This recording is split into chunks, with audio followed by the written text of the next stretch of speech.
Genius Kids.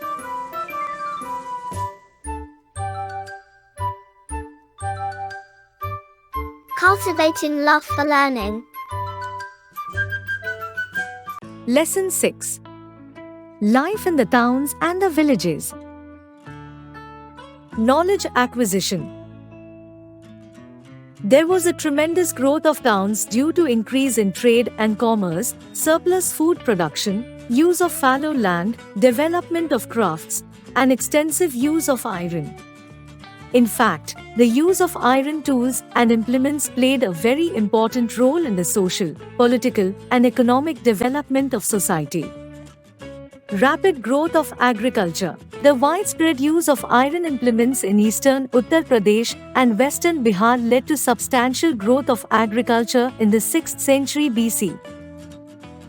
The new iron tools and equipments allowed peasants to produce more food grains than they needed for their own consumption. In addition to new tools, better agricultural techniques such as transplantation and large-scale irrigation from tanks, canals, wells, artificial lakes also served to increase production. The rulers collected extra crops as tax to meet their military and administrative needs. The surplus could also be made available to the towns, which had developed in the 6th century BC and which continued to prosper due to the increase in trade and commerce. Village life. The people in the villages, both in the southern and northern parts of India, belonged to different groups. There lived farmers, landlords, laborers, etc. in the villages. Village life was quite different from urban life. Villagers were called by different names in northern and southern parts of India. In South India, the Tamil region, landlords were called Vellalar and farmers were called Ujvar. Kadesiyar and Adimai were the landless laborers. The village headman was called a Gram Bhojak in northern India. This was a hereditary post and was usually held by a big landlord. He served as a link between the king and the village. He was very powerful in village affairs. He had judicial power to settle village disputes. His main role was to collect taxes from farmers on behalf of the king. He was responsible for maintaining law and order in the village. Small landowners were called Grihapatis. Landless people were called Das or Karmakar. The other people who lived in villages followed a variety of occupations, example, carpenters, potters, blacksmiths, weavers, and laborers. Position of women. The husband had almost unlimited right over his wife. The freedom of the upper class women was restricted. She had to take permission from her husband for going out of her home. If women had to go out for work, they did so at dawn when no men would see them. Their employers had the right to punish them if they did not carry out the work well. Jatkas, an important source of information. Buddha probably has taken 500 previous births before he was finally born as Gautama. Many of these reincarnations were in animal form. The story of each such birth is called a Jathaka, which is a folk tale. These stories give us a lot of information on the social and economic conditions prevailing in the society those days. These Jathaka stories were probably composed by common people and were later written down by Buddhist monks. Towns. Stories like Jataks, travelers' accounts, sculptures, and archaeology are the main sources of information about cities. Many new towns grew up due to the growth of crafts and commerce and as capitals of the Mahajanpads. Some of the famous towns were Vaishali, Banaras, Kaushambi, Patliputra, and Mathura. Most of these towns have been described in the literary texts of this period. Excavations at several sites have exposed the remains of once prosperous urban settlements such as Tirand, Sonpur and Buxar in Bihar, Sogora, Atranjikhera, Srinagarpur, and Gazipur in Uttar Pradesh, and Jalandhar, Ropar and Ludhiana in Punjab. We get some information of this period about life in some of these early cities from material remains. Sculptors carved scenes depicting people's lives in towns and villages as well as in the forests.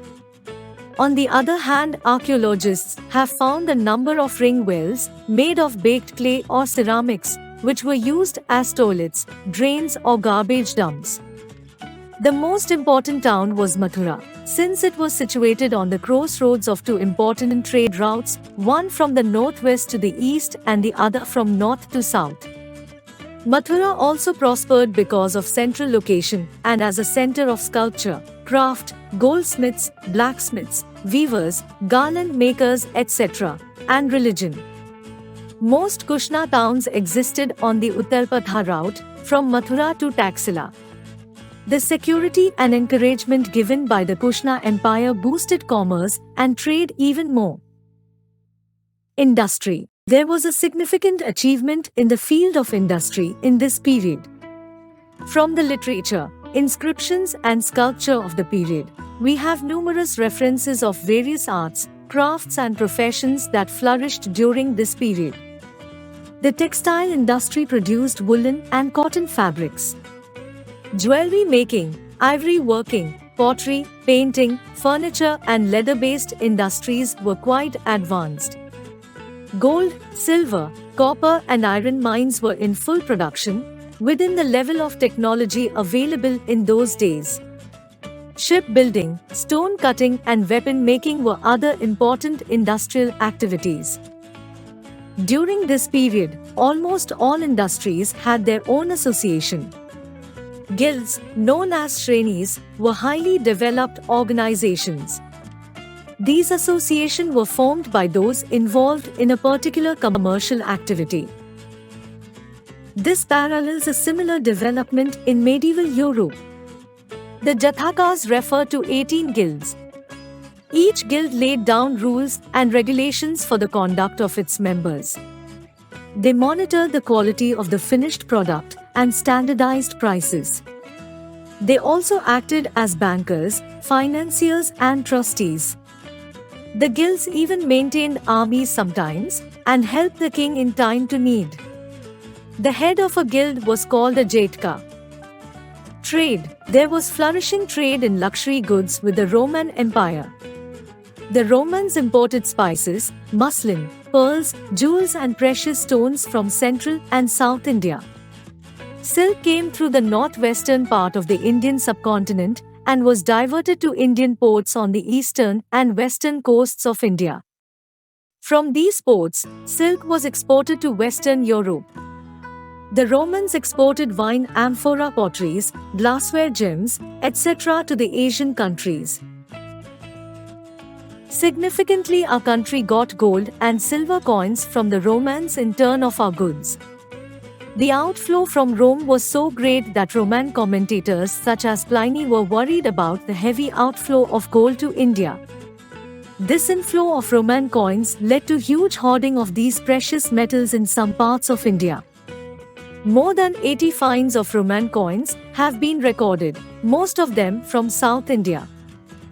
In Western Europe, Indian pepper was in great demand and hence it was called Yavanpriya, means appreciated by foreigners in Sanskrit.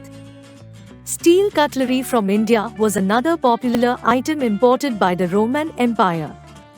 The balance of trade was so much in favor of India that ultimately Rome had to ban trade with India in paper and steel goods. Port cities were the centers of foreign trade.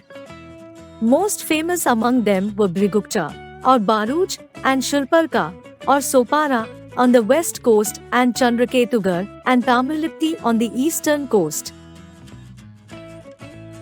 Do you know? Arikamedu was a Roman trade center on the southeast coast of India, near modern Puducherry. British archaeologist Sir Mortimer Wheeler conducted excavation at the site. Society. Towns and cities developed into centers of trade while villages were mainly engaged in agricultural activity. In course of time, the people of the town developed a variety of occupations and skills. This gave rise to a set of people engaged in a variety of occupations. The sport and trade led to mercantile organizations known as guilds or shrenis being formed. This marked the beginning of specialized occupations. Because artisans lived and worked together, they became very intimate to each other and matrimonial alliances followed. Men began to follow in their fathers' footsteps and join their traditional family occupations. This culminated in the formation of caste or jati. With time, caste became hereditary. The development of social classes was a logical outcome of this. People were divided into higher, middle and lower classes, which is known as social stratification according to their occupations, example, farmers, potters, artisans, weavers, leather workers, etc. Keywords: Vellalers, rich land owners in South India. Ujhavars, small land owners in South India. Grama Bhojka, village headman and a large landowner. Grihapati, small land owner of a village. Karmakaras, landless people. Shreni, guilds of traders and merchants. Let's revise. Continuous review. Use of iron tools and improved methods of agriculture led to the tremendous growth of towns and village during the 6th century BC. Surplus crops were collected by the rulers to meet their military and administrative needs. Jatakas are an important source of information on the social and economic life of the people. Different types of towns emerged. Guilds or shrenis were highly developed organizations. The growth of trade made India to have relations with the Roman Empire. Caste system came into existence. Like, share and subscribe.